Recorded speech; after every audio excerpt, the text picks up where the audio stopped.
Plaza Podcast.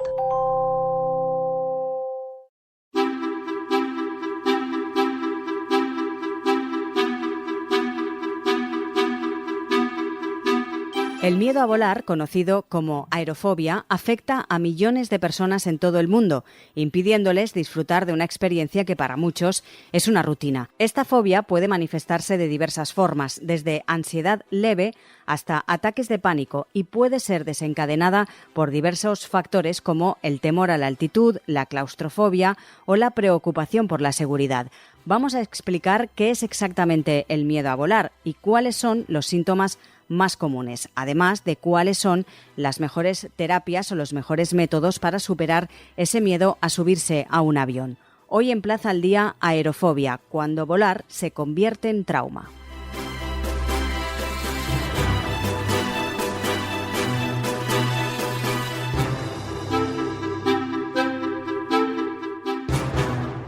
Vamos a hablar de esta cuestión con Francisco Conesa. Es psicólogo especialista en psicología clínica y coordinador del Grupo de la Aviación y Seguridad Aérea del Colegio Oficial de Psicología de la Comunidad Valenciana. Señor Conesa, muy buenas. Hola, ¿qué tal? Encantado de estar con vosotros. Vamos a explicar, en primer lugar, qué es exactamente el miedo a volar, la aerofobia. Es que no es un medio natural para nosotros, para las personas, estar por el aire. Eso es para los pájaros. Nosotros vamos por tierra. Entonces, siempre, en general, existe esa prevención, precaución, alerta cuando vamos a tomar un vuelo. Hay personas que van muy tranquilas, pero bueno, siempre una pequeña dosis de prevención, aparte que ir a tomar un vuelo supone ir 3 horas antes, hacer una cola, la preocupación o esa pequeña angustia de perder el vuelo. Todo ello se suma a que podamos albergar un pequeño miedo, que normalmente se supera en el momento que iniciamos el vuelo, llegamos a destino y ya lo hemos pasado. Pero en algunas situaciones hay algunas personas que generan un miedo intenso y una preocupación también intensa hacia el hecho de volar, que ahí es cuando ya el miedo, mejor dicho, lo denominamos ansiedad. ¿Por qué? Porque surge de una preocupación a que podamos estar en una situación de peligro. ¿Y por qué puede ser? O bien porque hayamos sido observadores o hayamos visto una noticia de algún vuelo que ha tenido algún percance, ha habido un accidente, y muchas veces los miedos los cogemos por imitación también. Entonces empezamos a generar esa preocupación. Uh-huh. Eso hace que cuando nos planteemos que vamos a volar, hay personas que empiezan a desarrollar síntomas muy fisiológicos, taquicardia, la respiración se altera, sudoración, y lo identificamos pues que es una situación peligrosa para nosotros. Y ya tenemos, digamos, el caldo de cultivo de lo que podremos hacer luego, o que es pasar un mal vuelo con una angustia tremenda, o lo que muchas veces pasa, que la persona afectada de este miedo o ansiedad empieza a evitar volar. Pero cuanto más evitamos volar o coger vuelos, sin hacer ningún tipo de acercamiento, aproximación terapéutica, más se incrementa esa respuesta de miedo. Y si en alguna ocasión hay que coger un vuelo por pura necesidad para visitar a un familiar, a un hijo, a una hija, desplazarse a otra ciudad, y solo puede ser en vuelo, que vamos a un acontecimiento, aunque sea muy lúdico, o puede ser la boda de un amigo o de una amiga, entonces generamos esa respuesta, ese intenso temor que puede hacer que evitemos el realizar ese vuelo. Cuando ya el cuadro se instaura durante largo tiempo, entonces surge, digamos, la necesidad de poder buscar una ayuda especializada. Hablaba usted de ponerle remedio. ¿Qué tipo de terapias son las más comunes? A ver, lo primero, cuando nos hacemos una aproximación, llamémosla, de superación del miedo, terapéutica, entonces todas están basadas, uno de los tratamientos de elección son lo que llamamos las terapias de corte cognitivo-conductual. ¿Por qué? Porque trabajan sobre los pensamientos de preocupación excesiva sobre este tema en particular del miedo a volar, sobre la sintomatología de ansiedad, de molestia fisiológica, el exceso de sudoración, la taquicardia, que es muy molesta, son sensaciones muy desagradables. y de cómo afrontar ese miedo sin recurrir a lo que llamamos la parte conductual, que es la huida. Pero hay diferentes como momentos que también están en función del momento en que esté la persona con ese miedo o ansiedad en particular. ¿Por qué? Porque a veces el conocer cómo vuela un avión aligera mucho la preocupación. Una de las primeras aproximaciones que lo hacen algunas empresas, incluso aeronáuticas, alguna compañía de vuelo, profesionales del sector aéreo junto con psicólogos, es hacer unas sesiones previas de conocer cómo vuela un avión. Porque es importante conocer, porque cuanto más conocemos sobre un tema, nos da una seguridad y esa preocupación que podemos tener almacenada de que el avión se va a caer sí o sí, pues se va mitigando.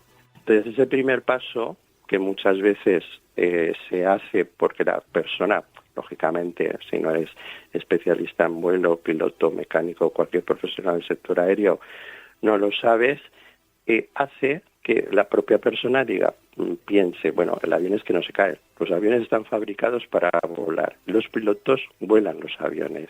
Entonces se añaden pensamientos un poco, digamos, para reducir, para ver, no ir al pensamiento catastrofista, puede estrellarse seguro este avión, hace mal tiempo, seguro que vamos a tener un mal vuelo, cuando en aviación todo está muy controlado. De solo pensar este fin de semana, por ejemplo, el último fin de semana, no sé, los accidentes de tráfico que habrá habido junto con el número de víctimas, pero todas las semanas hay víctimas en accidentes de tráfico y seguimos cogiendo el coche. Pero accidentes de aviación no hay todas las semanas, pero cuando los hay, evidentemente son muy alarmantes, afecta a un número importante de personas y redundan que se pueda tener ese exceso de preocupación.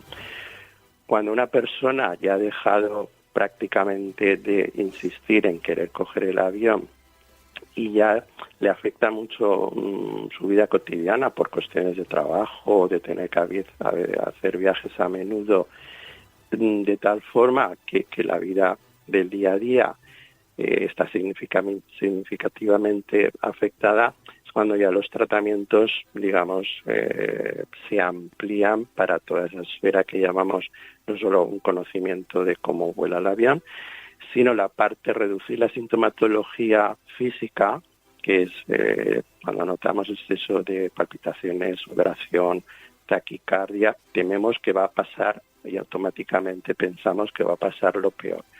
Reducir la ansiedad sin necesidad de llegar a tomar medicación hace que ya también podamos mejor pensar o controlar esa preocupación de que puede pasar algo catastrófico.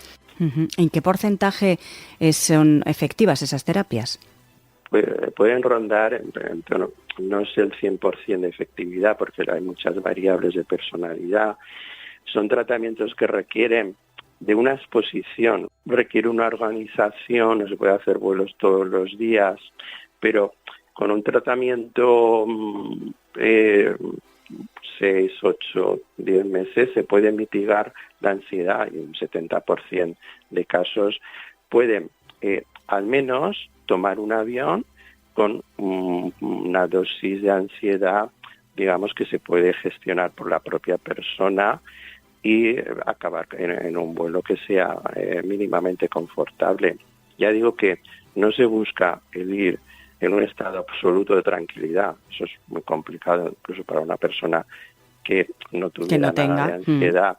Siempre vamos con una pequeña dosis de ansiedad, de miedo, de prevención, pero que es puntual, concreta y que se aminora conforme avanza el vuelo. Muchas personas, su momento crítico es cuando va a despegar el avión y luego van muy tranquilos.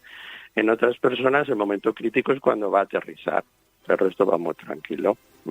La persona que tiene una fobia a volar ya lleva como semanas previas y ya tiene un billete de avión pensando en todas las fases del vuelo. Cada una de ellas va a ser entre comillas, traumática y motivo de preocupación recurrente. Ahí es donde están indicados los tratamientos que comentamos psicológicos e incluso a veces con un añadido de medicación ansiolítica con prescripción médica. Uh-huh. ¿Y es más común de lo que nos podemos imaginar? Sí, son miedos comunes porque en el hablar coloquial de las personas siempre todos conocemos en cualquier reunión y sobre todo cuando están a punto de venir las fechas de cualquier tipo de vacaciones, sean las estivales, Navidad, periodos de Pascua, etcétera. Hay personas que comentan que sí, que querrían ir a tal sitio, pero hay que coger el avión, pues hemos buscado otro sitio alternativo. Parece que, bueno, elijo no ir, pero en el fondo hay ese miedo a volar. Lo que pasa es que, a lo mejor si encuentro otra situación, otros medios de transporte que me sean cómodos para llegar al mismo destino, aunque tarde 8 horas más, o considero que lo voy a hacer y disfruto el paisaje también, yendo en tren, por ejemplo, pues recurro a ello. Pero en las conversaciones habituales que tenemos entre amigos, personas conocidas y familiares, siempre hay alguna persona que no es un miedo excesivo, pero lo evita. ¿Hay algún perfil de personas que les ocurra más este problema? Es decir, según sexo, edad, o le puede ocurrir a cualquier persona en cualquier momento de su vida? Prácticamente le puede ocurrir a cualquier persona, así que como todos nacemos con una cierta predisposición hacia el tema de, digamos, la preocupación, la ansiedad, sabemos que hay personas de ese temperamento con más predisposición a una respuesta de ansiedad ante las situaciones cotidianas de la vida, pero no quiere decir que esto en todos los casos pueda dar lugar a personas que cogen vuelos que desarrollen ese miedo a volar, porque a lo mejor en sí muchas personas, una gran medida de personas que acuden a consulta por miedo a volar, previamente han pasado por algún suceso donde no es que ha estado en peligro su vida, pero lo han considerado o lo han percibido muy amenazante para su seguridad personal. Es decir, hace poco, lo más reciente que tenemos, fueron unas turbulencias extremas que obligaron a un avión a desviarse de su ruta y aterrizar, ¿vale?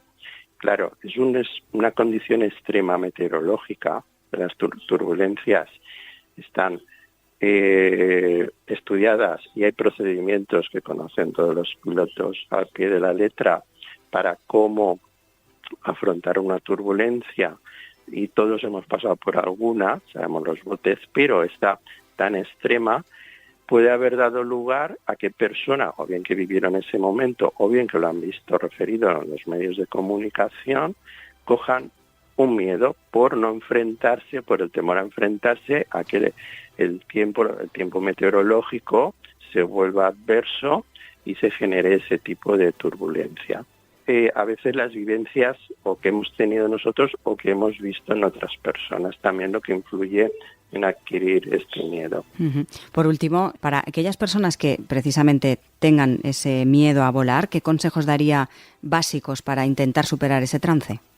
El principal básico es que si una persona tiene previsto, quiere ir a hacer un viaje y va a coger un avión necesariamente, entonces no dejarlo para el último momento o ya llegará. Lo que hacemos mucho, ya me preocuparé mañana, ya cuando llegue me preocupo. Eso suele ser una respuesta habitual que tenemos todos. En estos casos no. Aquí la anticipación, el poder poner unas medidas en el plano de la anticipación para ver cuál puede ser una respuesta más adecuada a ese miedo bajo el asesoramiento o el tratamiento con un profesional y con unos meses de antelación, hace que uno enfrente mejor las condiciones de vuelo con más seguridad, con menos ansiedad y con, de alguna forma, pues controlar la preocupación. Si a fecha de hoy, digamos, una persona ha ido retrasando un poco el que va a volar, intentar no preocuparse hasta que llega el momento, lo más fácil es que acuda a su vuelo con un exceso de ansiedad. Cuando se llega en ese momento, en sí, lo que habría que hacer, que ya va a salir tu vuelo, hay que procurar, primero, no tener pensamientos catastrofistas. Es decir, tenemos información que nos explica cómo son los vuelos, que está al alcance por cualquier red social, etcétera, de cómo funciona un vuelo, las fases del vuelo, cómo vamos a empezar el vuelo, cómo vamos a llegar, cómo está todo controlado. Y eso, como comentaba antes, puede confrontar el exceso de preocupación tipo catastrofista. El vuelo siempre es seguro y todo en los vuelos está controlado, desde cuántas personas suben, lo que hay que hacer en cada momento, si hay una corriente de aire, si no, si está nublado, etcétera.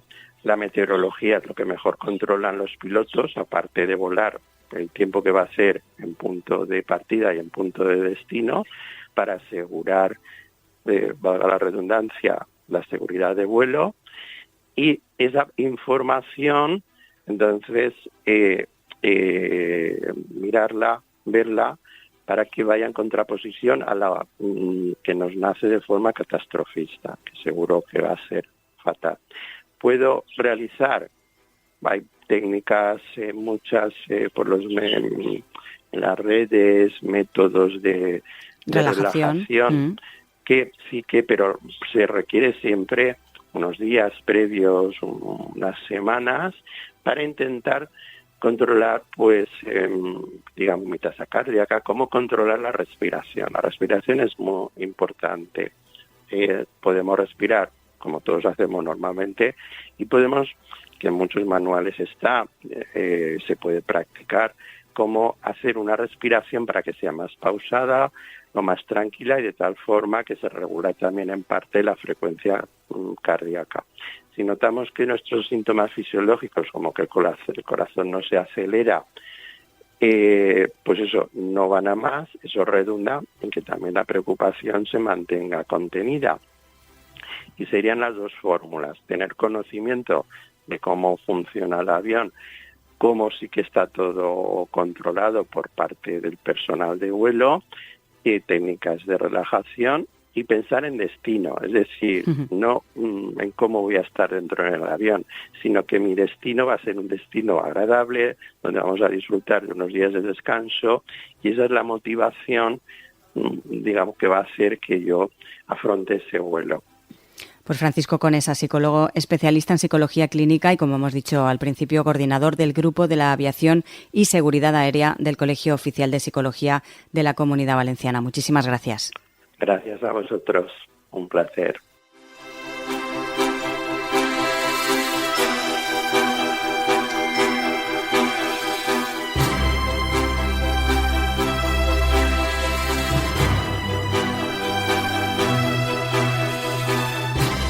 No olviden que pueden acceder a todos los capítulos de Plaza al Día y además a otros contenidos de Plaza Podcast en nuestra web plazapodcast.es. También están disponibles en las diferentes cabeceras del Grupo Plaza y en todas las plataformas de podcast. Por último, les invitamos a seguir a Plaza Podcast en las redes sociales más importantes.